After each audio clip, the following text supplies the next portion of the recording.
හරි. ආයුබෝවන් ළමයි. අද මම ඔයාලට අලුත් වැඩපිළිවෙලක් අරන් ආවා. අ, ඒ තමයි O level ලියන ළමයිට. ඒ කියන්නේ මේක 10 ළමයෙක්ට වෙන්න පුළුවන්, 11 ළමයෙක්ට වෙන්න පුළුවන්. O level ආයේ දෙපාර තුන් පාරක් වගේ කරන ළමයෙක්ට වෙන්න පුළුවන්. මම ඒ ළමයිට අලුත් වැඩක් අරන් ආවා. එතකොට මගේ වැඩේ තියෙන්නේ මම WhatsApp group එකක් හදලා තිනවා. මේ වීඩියෝ එකේ link description එකේ දාලා තියෙන වීඩියෝ එකේ link මේ group එකේ link එක ඕනම කෙනෙක් type වෙන්න පුළුවන් add වෙලා මාත් එක්ක වැඩ ගන්න තියෙන්නේ. මම සතියකට ගණන් 5ක් හෝ යම් ගණන් ප්‍රමාණයක් දානවා. ගොඩක් වෙලාට සතිය දවස් 5ට ගණන් 5ක් දානවා. එතකොට ඔයාලට තියෙන්නේ හැමදාම මම මේ දාලා තියෙන ගාන දවසට එක ගානේ හදලා ඉවරලා මම සමහර විට ඔයාලා ඉල්ලන ගණන් වලට විතරක් වීඩියෝ එකක් දානවා මේ සාකච්ඡා කරන්න. එහෙම නැත්නම් ගණන් දාන ගණන් ඔක්කොම සාකච්ඡා කරනවා. එතකොට ඒක ටයිම් තියෙන විදිහට අපි බැලන්ස් කරලා කරමු. එතකොට මේක ගොඩක්ම වැදගත් වෙන්නේ තියරි හොඳට දැනගත්තත් පේපර්ස් ලියා ගන්න බැරි ළමයිට. හරිද? ඒ කියන්නේ ක්ලාස් එකේදී හොඳට තේරෙනවා උගන්වන දේ. ඉස්කෝලේදී හොඳට උගන්වන දේ තේරෙනවා. ගණන් හදා ගන්න පුළුවන්. හැබැයි පේපර් වල ලකුණු නේ. සහ ඔයාලට දිනපතා ගණන් උගන්වනවනේ හැමදාම වගේ උගන්වද්දි ඉගෙනුවාට ඔයාලට ඒව මතක හිටින්නේ නැත්තම් මතක හිටින්නේ එක්සෑම් දවසේ යනකොට එක්සෑම් දවසට කලින් දවසේ ඔක්කොම එකපාර මතක් කරගන්න අමාරුයිනේ. අන්න ඒක නිසා අපි ක්‍රමානුකූලව කාලයත් එක්ක හිමීට වැඩ කරලා තිබ්බොත් එහෙම හොඳ ලකුණකට යන්න පුළුවන්. එතකොට මේ මන්දි අදින් පටන් ගන්න වීඩියෝ සීරීස් එක අද ආරම්භයක් විදිහට මම පොඩි ගණන් දෙකක් විතරයි ඔයාලට දෙන්නේ. අපි ඉස්සරහට මේක කට්ටිය ඇඩ්ුනාම මේ උන්ට කරගෙන යමු. එතකොට මේ වීඩියෝ එක වැදගත් වෙන්නේ තියරි මොනවත්ම නොදන්න අයට නෙවෙයි.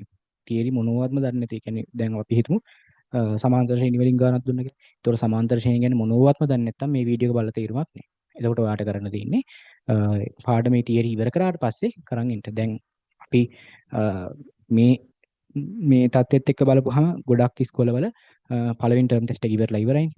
එතකොට මම මෙතන ඉඳන් පළවෙනි ටර්ම් ටෙස්ට් එක ඉවර වෙච්ච ළමයෙක්ට හදන්න පුළුවන් ගණන් ටික තමයි දාන්නේ. හරිද? ඔය දැන් සමාන්තර ශ්‍රේණි වගේ ගත්තොත් එහෙම තුන්වෙනි වාරේ තියෙන පාඩමක්. එතකොට 10 පන්තියේ මේ වෙනකොට උගන්වලා තියෙන පාඩම් වලින් 9 පන්තියේ යම් පාඩම් වලින් ගණන් ටිකක් දානවා. එතකොට මේ වීඩියෝ එක වැදගත් වෙන්නේ ගොඩක්ම තියරි දන්න ළමයිට සහ තව තියරි වැඩිපුර හොයන අයට. ඒ කියන්නේ තියරි දැනගත්තත් අපිට ගණන් හදන්න බැරි නෑ. ඒකට ගණන් හදන්න ප්‍රැක්ටිස් එකක් තමයි මේක කරන්නේ. ඒකට මේක සම්පූර්ණයෙන්ම ලංකාවේ ඉන්න හැමෝටම බලන්න පුළුවන් වෙන්න YouTube එකේ තමයි මම පබ්ලිෂ් කරන්නේ. එතකොට ඕනම කෙනෙක්ට මාත් එක්ක සම්බන්ධ වෙලා WhatsApp group එකට සම්බන්ධ වෙලා දිගට මේ ගණන් ටික කරන් යන්න පුළුවන්. එතකොට සම්පූර්ණයෙන්ම නොමිලේ කරන්නේ මාත් එක්ක දිගටම කරගෙන යමු. මම පළවෙනි වීඩියෝ එක විදිහට ගණන් දෙකක් විතරයි දැම්මේ. ඒකත් ලේසි ගණන් දෙකක්. මේකට ඩිස්කෂන් වීඩියෝ එකක් ඇත්තටම අවශ්‍ය නොවන තරම්. ඒත් මම ආරම්භයක් ගන්න මම පළවෙනි ගණන් දෙක ඔයාලත් එක්ක සාකච්ඡා කරන්න. හරි. එතකොට මේකේ PDF එකක් මම මේ වීඩියෝ එකේ ඩිස්ක්‍රිප්ෂන් එකකට දානවා. WhatsApp group එකේ කොහොමත් PDF එක මම දානවා. හරිද? එතකොට මේ වීඩියෝ එක බලන්න කලින් මේ ගණන් දෙක හදලා ඉවර වෙලා ගණන් දෙක හදලා ඉවර වෙලා තමයි වීඩියෝ එක බලන්න එන්න ඕනේ. හරිද? සමහර විට ගොඩක් වෙලාවට මේ සම්පූර්ණ ගණන් දෙකම හදා ගන්න පුළුවන් වෙයි.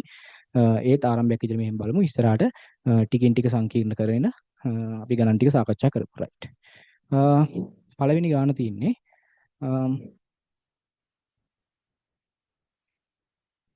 එක්තරා වැඩක් නිම කිරීමට මිනිස් දින 60ක් අවශ්‍ය බව ගණනය කර ඇත. හරිද? එතකොට මේකම මේ ප්‍රතිලෝම සමානුපාත ගානක් මේ තියෙන්නේ. මිනිස් දින මම මේක ගැන පොඩි හැඳින්වීමක් කරන්න. මේ ප්‍රතිලෝම සමානුපාත ගානක් ප්‍රතිලෝම සමානුපාත කියලා කියන්නේ ළමයි මොකක් හරි එක රාශියක් වැඩි වෙනකොට අනිත් රාශිය අඩු වෙනවා. ඒ කියන්නේ එකක් වැඩි වෙනකොට අනික අඩු වෙනවා. එකක් අඩු වෙනකොට අනික වැඩි වෙනවා. හරිද? ඒ කියන්නේ ඒකේ ප්‍රතිවිරුද්ධ දේ කරන එකට. දැන් අපි ගත්තොත් එහෙම දැන් මිනිස් දින කියන එකම ගත්තොත් උදාහරණයකට මොකක් හරි වැඩක් තියෙනවා. ඒ වැඩේ කරන්න මිනිස්සු ගොඩක් දැම්මොත් අඩු දිනක් තමයි අඩු දින ප්‍රමාණයක් යන්නේ. මිනිස්සු ටිකක් දැම්මොත් වැඩි දින ප්‍රමාණයක් යන්නේ. ඒතකොට මිනිස්සු ගානයි දින ගානයි කියන එක ප්‍රතිලෝමයි. හරිද? අන්න ඒ වගේ සම්බන්ධ කරන්න ගානක් හදන්න තමයි මේ මිනිස් දින ගණන් තියෙන්නේ. අනුලෝම මේ ප්‍රතිලෝම සමානුපාතය තියෙන්නේ. හරිද? ඒතකොට ප්‍රතිලෝම සමානුපාතය යටතේ මෙන්න මේ ටික හරියට තේරුම් ගත්තා නම් හරි. මිනිස්සු ඉන්නවා දිනේ ඉන්නවා මිනිස් දින. මෙන්න මේ මිනිස් දින කියලා කියන්නේ තියෙන වැඩ ප්‍රමාණයට.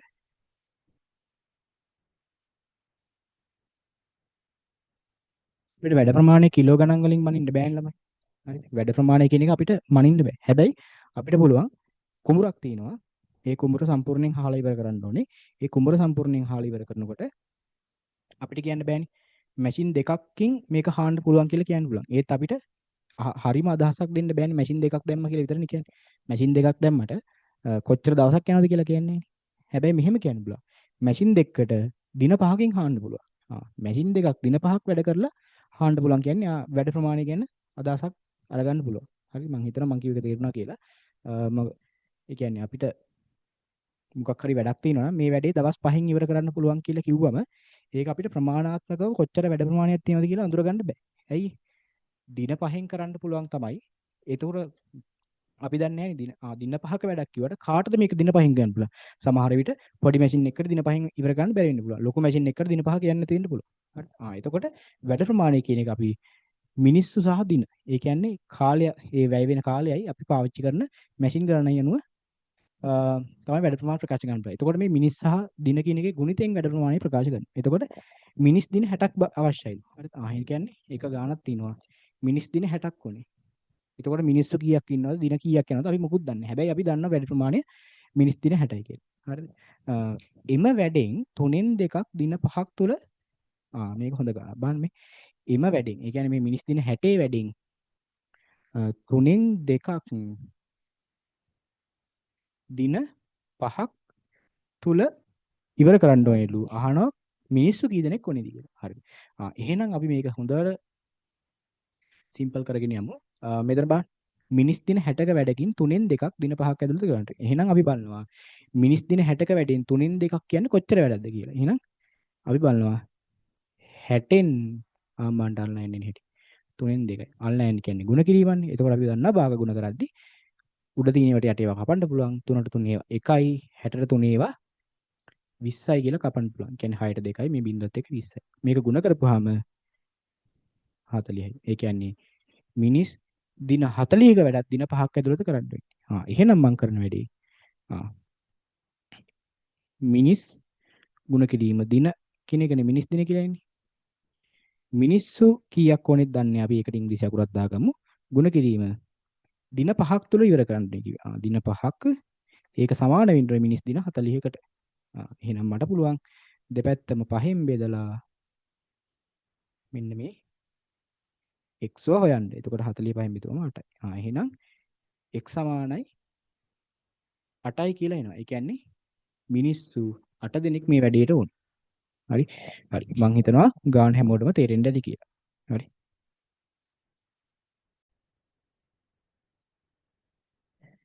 හරි ළමයි අපි ඒ ගානෙන් B කොටසට යමු. B කොටසේ කියනවා රත්නායක කියලා මහත්තයෙක් ඉන්නවලු. රත්නායක මහතා එයාගේ එයා ගාව තියෙන සල්ලි වලින් 8න් එකක් පුණ්‍ය ආයතනයකට දුන්නලු. පුණ්‍ය ආයතනයකට දුන්නලු. ඉතිරියෙන් 7න් 4ක් ව්‍යාපාර වලට යාගේ බිස්නස් වලට යෙදෙවලු. හරිද? පළවෙනි එක අහනවා පුණ්‍ය ආයතනයේට පරිත්‍යාග කිරීමෙන් පසු ඉතිරි වෙච්ච කොටස කීයද කියලා. හරිද? සරලයි. මේ බලන්න. එයා ගාව තියෙන මුදල් වලින් 8න් එකක්නේ පුණ්‍ය ආයතනයට දාන්නේ. ඒ කියන්නේ එයා ගාව තියෙන සම්පූර්ණ මුදල කොටස් 8කට බෙදලා කොටස් එකක් පුණ්‍ය ආයතනයට දුන්නා. එහෙනම් අපි සරලවම දන්නවා කොටස් 8කට බෙදලා එක කොටසක් පුණ්‍ය ආයතනයට දුන්නා නම් ඉතුරු කොටස් 7 එයා ගාව ඉතුරු වෙන්න ඕනේ. එහෙනම් අපි ඉතිරිය හොයන්නේ මුළු කොටස් ගාන 8න් 8යිනේ. 8න් 8න් එයා වියදම් කරේ කීයද? 8න් 1 අඩු කරනවා. එතකොට අපි දන්නවා මේ වාග අඩු කරද්දී පොදු හරය 8 කියලා අරන් ලවයේ තියෙන එක අඩු කරගන්න. 8න් එකක් අඩු කරපුවම 7යි. 8න් 7ක් ඉතුරු වෙනවා. හරි. ඔක තමයි පළවෙනි එකට උත්තරේ. ඊට පස්සේ දෙවෙනි එකෙන් අහනවා රත්නායක මහතා තම ව්‍යාපාරයට යෙදවු කොටස මුළු මුදලින් කවර භාගයක්ද කියලා. එතකොට එයා ඉතුරුනේ කීයද? 7න් 8න් 7ක් නේ ඉතුරුනේ. ඒ ඉතිරියෙන් 7න් 4ක් තමයි ව්‍යාපාර වලට දාන්නේ. එහෙනම් මුළු මුදලින් කවර භාගයක්ද කියලා අහන්නේ. මේ තියෙන්නේ මොකද්ද? එයාගේ ඉතුරු වෙච්ච ප්‍රමාණය මුළු මුදලින් කවර භාගයක්ද කියලා. එයාට ඉතුරු වෙච්ච මුදල් ප්‍රමාණය කියන්නේ මේ ප්‍රමාණයෙන් 7න් 4ක් තමයි ව්‍යාපාර වලට දාන්නේ. එහෙනම් අපි දන්නවා එයාට ඉතුරුනා 8න් 7ක්. ඒ 8න් 7න් 4ක් තමයි බිස්නස් වලට යොදාගෙන තියෙන්නේ. එතකොට මට පුළුවන් අල්ලන්නේ කියන්නේ ಗುಣ කිරීමනේ. එතකොට අපිට මේ ඉරෙන් උඩ ඒවා ඉරෙන් යට ඒවා කපන්න පුළුවන් නේ. 7ට 7 කැපිලා යනවා. 4ට 4 ඒවා 1යි 8ට 4 ඒවා 2යි කියලා කැපිලා යනවා. එතකොට උඩ ඉතුරු වෙන්නේ මෙතන කැපිලා ගියම 1නේ ඉතුරු වෙන්නේ. එක් වරක් 1 1යි යට ඉතුරු වෙනවා. මෙතනත් 1 ඉතුරු වෙන්නේ 4ට ඒවා 1යිනේ. දෙවරක් 1 2. අන්න එහෙම. එතකොට උත්තරේ එනවා හරි අඩක් කියලා භාගයක් කියලා එනවා. රත්නායක මහතා තම ව්‍යාපාරයට යෙදූ කොටස මුළු මුදලින් කවර භාගයක්ද කියනකොට. හරි. ඊට පස්සේ ප්‍රශ්نين අහනවා පුණ්‍යායතනයකට පරිත්‍යාග කර තම ව්‍යාපාරයට යෙදවීමෙන් පසු තවත් රුපියල් 60000ක් ඉතුරුනාලු. හරි මම උඩ ටික මකා ගන්නවා. පුණ්‍යායතනයට 8න් එකක් දීලා ඉතුරු එකෙන් දෙකෙනෙක්කුත් වියදම් කරාට පස්සේ තවත් 60ක් ඉතුරුනලු. එහෙනම් මුළු මුදල අහනවා. හරි. ඒතකොට මේ භාග ගාන ස්ට්‍රක්චර් එකේ එන්නේ මෙහෙමයි ළමයි. හරිද? මුලින් ඉඳන් පොඩියට හදාන් ඇවිල්ලා අන්තිම වෙලාවේ මේ භාගේ සමාන කරන මොකක් හරි ඉලක්කමකට. ඒක ලියවිලා මුළු මුදල හරි මොකක් හරි තියෙන භාගයක් අහනවා. එතකොට බලන්න මෙයා බලමු දැන් මේ වෙනකොට වියදම් කරපු විදිය බලමු. පුණ්‍යායතනකට 8න් එකක් දුන්නා. එතකොට මුළු මුදලින් තව භාගයක් බිස්නස් වලට යදුවා. එතකොට ඉතුරු වෙන ගාන හොයන්නේ. ඔක්කොම කලින් වියදම් වුණ ගාම. වියදම් වුණා. පුණ්‍යායතනයට දෙන්න 8න් එකක් වියදම් වුණා. ඒකට එකතු කරන්න එනවා මෙන්න මේ භාගය. ඔන්න ඔකෙන් හොයන්න පුළුවන් අපිට එයාගේ මුළු වියදම. එතකොට මේ වගේ ගාණක් හදනකොට අපිට මේ එකතු කරද්දී පොදු හරයක් ගන්න ඕනේ. ඒකට පොදු හරය අපි දන්නවා 8යි 2යි කුඩා පොදු ගුණාකාරය ඇවිල්ලා 8. එහෙනම් මම මෙතනත් 8 හදන්න මේක 4ෙන් ගුණ කරනවා. හරි. එතකොට මෙතන එනවා 8න් 1 කියලා. මෙතන එනවා දෙවරක් 4 8යි. එක් වරක් 4 4යි. හරිද? 2 4ෙන් ගුණ කරුනේ 8 හදන්නේ. ඒකයි මම 8ෙන් ගුණ කරේ. පොදු හරය 8 කියලා ගත්තා. එතකොට මේ දක්වා මෙයාට 8න් 5ක් වියදම් වෙලා තියෙනවා. එහෙනම් මං ඉතිරි ගාන හොයන්නේ කොහොමද? ඉතිරි ගාන හොයන්නේ මුළු ප්‍රමාණය 8න් 8යිනේ. 8න් 8න් 8න් 5ක් වියදම් කරා නම් ඉතිරි ගාන හොයන්නේ කොහොමද? ඉතිරි ඇවිල්ලා 8න් 8න් අඩු කරන්න එනවා. මේ 8න් 5. එතකොට ඉතිරි එනවා 8න් 5 කරනවා 3. හරි මේවා සරලව අපිට තාර්කිකව හොයන්න පුළුවන්. ඒ කියන්නේ 8න් 5ක් මේ වෙනකම් වියදම් කරා නම්, කියන්නේ මුළු මුදල 8කට බෙදලා කොටස් 5ක් වියදම් කරා නම් අනිවාර්යෙන් කොටස් 3ක් ඉතුරුලා තියෙන්නේ. හරිද? එහෙනම් මේක රුපියල් 60000ක් වෙනවා. ඒ කියන්නේ ඉතුරු වෙච්ච ප්‍රමාණය 60000ට අනුරූප කරනවා. මේ බලන්න මේ 8න් 3ක් කියන්නේ 60000ක්ලු. එහෙනම් මම මුළු මුදල හොයන්නේ කොහොමද? 8න් 3ක් කියන්නේ 60000ක් නම් මම 8න් එකක් කියන්නේ කීයද බලන්න. 8න් එකක් කියන්නේ කීයද කියලා බලලා මුළු මුදල කියන්නේ 8න් 8නේ 8න් 8 හොයනවා. හරි සරලයි. එහෙනම් 8න් එකක් කියන්නේ 60000ක් නම් 8න් එකක් කියන්නේ මේ කොටසෙන් 3න් පංගුවක් නේ. ඒ කියන්නේ මේ 60000 බෙදන්න වෙනවා 3. 60000 3ෙන් බෙද වෙනවා රුපියල් 20000යි කියලා. 8න් එකක් කියන්නේ 20000ක් නම් මට ඕනේ මුළු මුදල කියන්නේ 8න් 8නේ. එහෙනම් 8න් 8 කියන්නේ මෙන්න මේ 20000 ගුණ කරන්න වෙනවා ළමයි 8. හරිද? ඇයි මේ මුළු මුදල 8කට බෙදලා එක පංගුවක් රුපියල් 20000යිලු. එහෙනම් මුළු මුදල කියන්නේ 8න් පංගුව 8මනේ. එහෙනම් 8 බලන්න. එතකොට දෙවරක් 8 16යි. බිංදු තියෙනවා 1යි 2යි 3යි 4යි. 1යි 2යි 3යි 4යි. හරි. 1,60,000 තමයි මෙයා ගාව තිබිලා තියෙන්නේ. හරි. ඔයාලා ගාන හදලා උත්තර ටික මාත් එක්ක හදලා හරිද කියලා බලාගන්න. හරි. හරි. එච්චරයි. එතකොට පළවෙනි ගාන ඉවරයි. අපි යමු දෙවෙනි ගානට. හරි. අපි යමු ඊළඟ ගානට. ඊළඟ ගාන තියෙන ළමයි මේ සම්භාවිතාව ගානක් තියෙන්නේ. එතකොට මේ ගානේ බලන්න AB කියලා මළු දෙකක් තියෙනවලු. රතු පාට සහ නිල් පාට බල්බ තියෙනවලු මේ විදිහට. එතකොට A මල්ලේ රතු බල්බ 1යි නිල් බල්බ 2යි තියෙනවා. B මල්ලේ රතු බල්බ 3යි නිල් බල්බ 2යි තියෙනවා. හරිද? රයිට්. එතකොට මේ රුක් සටහන සම්පූර්ණ කරන්න කියනවා. රුක් සටහන අපි සම්පූර්ණ කරමු. මල්ලක් තේරීම. එතකොට බලන්න මෙතන මලු කීයක් තියෙන්නේ? 2යි. එතකොට අපිට ඔප්ෂන් කීයක් තියෙනවද? A මල්ල හරි B මල්ල හරි දෙකෙන් එකක් ගන්න තියෙනවා. හරිද? එහෙනම් මුළු අවස්ථා ගන්න 2යි. එහෙනම් A අවස්ථාව A බල්බය ගන්න මේ සෝරි A මල්ල ගන්න තියෙන අවස්ථාව 1යි. හරිද? ඒ කියන්නේ මලු 2යි තියෙන්නේ. ඒ දෙකෙන් A මලු 1යි තියෙන්නේ B මලු 1යි තියෙන්නේ. එහෙනම් දෙකෙන් එකක් A මල්ල ගන්න අවස්ථාවක් තියෙනවා. දෙකෙන් එකක් B මල්ල ගන්න අවස්ථාවක් තියෙනවා. හරිද? ඊට පස්සේ අපි A මල්ල තෝරගත්තොත්. ඒ කියන්නේ මෙන්න මේ මල්ල තෝරගත්තොත්. A මල්ල තෝරගත්තොත් A ගේ නිල් පාට බල්බ දෙකක් තියෙනවා. රතු පාට බල්බ එකක් තියෙනවා.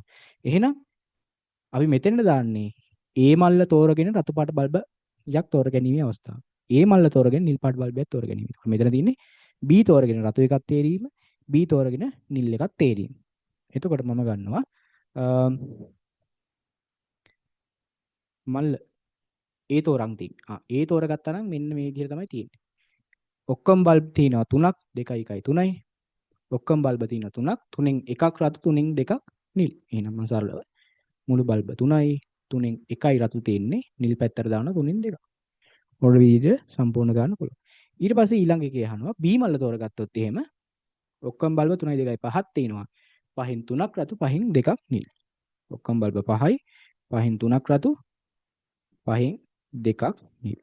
ඔන්න ඔය විදිහට තමයි අපේ රුක් සටහන සම්පූර්ණ වෙන්නේ. හරි. රෝම ඉලක්කම් 1න් කියන්නේ ඒක. හරි. ඊට පස්සේ රෝම ඉලක්කම් 2න් අහනවා රුක් සටහන ඇසුරෙන් ගන්නා ලද බල්බේ රතු පාට වීමේ සම්භාවිතාව. එහෙනම් රතු පාට බල්බයක් තෝරා ගැනීමේ අවස්ථා කීයක් තියෙනවද? මෙතන එකක් තියෙනවා මෙතන එකක් තියෙනවා. ඒ කියන්නේ A මල්ල තෝරගෙන රතු පාට එකක් තෝරා ගැනීම සහ B මල්ලෙන් රතු පාට එකක් තෝරා ගැනීම. එහෙනම් මම කරන වැඩේ A මල්ල තෝරගෙන රතු පාට එකක් තෝරා ගැනීම කියන එක මෙන්න මේ අත්තේ යනකොට තියෙන ටික ಗುಣ කිරීමෙන් හම්බ වෙනවා මේ සම්භාවිතාව. ඒ කියන්නේ මේ දෙකෙන් එකයි මේ තුනෙන් එකයි ಗುಣ කිරීමෙන් හම්බ වෙනවා. හරිද? මේ ගණන් එකම විදිහට එන්නේ. මේ වගේ ගණන් දෙක තුනක් තේරුම් ගත්තා නම් අපිට අනිවාර්යෙන් සාමාන්‍ය පෙළ ගණන් හදන්න පුළුවන්. එක්වරක් එකයි දෙවරක් තුන 6යි. එහෙමනේ භාග ගුණ කරන්නේ. එහෙනම් මේක B මල්ලෙන් රතු පාට එකක් සම්භාවිතාව මේ පාර තියෙන්නේ. මේන් තියෙන්නේ දෙකෙන් එකයි තුනෙන් දෙකයි. තුනෙන් මේ දෙකෙන් එකයි පහෙන් තුනයි. එහෙනම් දෙකෙන් එකක් වෙලා පහෙන් තුන කියන අවස්ථාව අරගෙන. මේක ගුණ කරපුවම දෙවරක් 5 10යි. තුනෙන් එකක් 3යි 3 වරක් එක 3යි. එතකොට ළමයි ගන්නා ලද බල්බේ රතු පාට වීමේ සම්භාවිතාව කියන්නේ මේ පැත්තෙන් එන සම්භාවිතයි මේ පැත්තෙන් එන සම්භාවිතයි එකතු. ඉතින් මෙහෙම ඉන්නත් පුළුවන් මෙහෙම ඉන්නත් පුළුවන්. ඒත් අපිට ඕනේ කොහොම හරි එකක් තෝරගැනීමේ සම්භාවිතාවයි. එහෙනම් මේ 6න් එකට එකතු කරනවා මම මේ 10න් 3 කියන එක. එතකොට පොදු හරි අපි දන්නවා 60නේ. නේ? මේ 60ට කලින් තියෙනවා 30නේ. 6 12 කුඩා පොදු ගුණකාරය 30 තියෙනවනේ. එහෙනම් මම 30 හදන්න මෙයා 5න් ගුණ කරනවා. මෙයා ගුණ කරනවා 30 හදන්න 3න්. එතකොට නේ 8 30 හැදෙන්නේ. එතකොට මෙතන 30 හැදෙනකොට 5 වරක් 1 5යි. මෙතන 10 වරක් 3 මෙතන 30 හැදෙනකොට 3 වරක් 3 9යි. එතකොට පොදු හරේ 30 කියලා එනවා. 9යි 5යි 14යි කියලා එනවා. එතකොට 30න් 14ක සම්භාවිතාවක් තමයි ඉන්නේ. මේක ඕනනම් තව සරල කරලා 14ට 2 7යි 30ට 2 15යි කියලා 15න් 7 කියලා උත්තරේ ලියන්න පුළුවන්. කොහොමවත් හරි. හරි හරි. අවශ්‍ය දේවල් තියෙනවා නම් ලියා ගන්න. මම හිතනවා මේ ගාන වලට තේරුණා කියලා.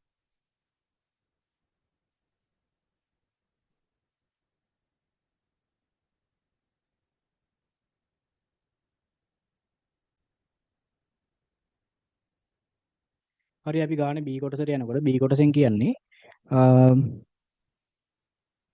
මේ B කියන මල්ල විතරක් තෝරගෙන. A මල්ල ගැන කතාවක් නෑ. දැන් B කියන මල්ල තෝරගෙන B කෙන් රතු පාට බල්බ තුනයි නිල් පාට බල්බ දෙකයි කියන මල්ල අරගෙන ඒ මල්ලෙන් එකපාරක් බල්බයක් අරගෙන ඒ බල්බේ ආයෙ ආපස්සේ ආයෙත් දානවලු මල්ලට දාලා තව එකක් ගන්නවා. එතකොට මේ අවස්ථා දෙක මේ කොටු දැලක ලියන්න කියන්නේ. හරි. එතකොට රතු 1 රතු 2 රතු 3 නිල් 1 නිල් 2 ඔය විදිහට ලකුණු කරලා තිනවා. අපි කොටු දැලක නියදී අවකාශ ලකුණු කරන්නේ මෙහෙම.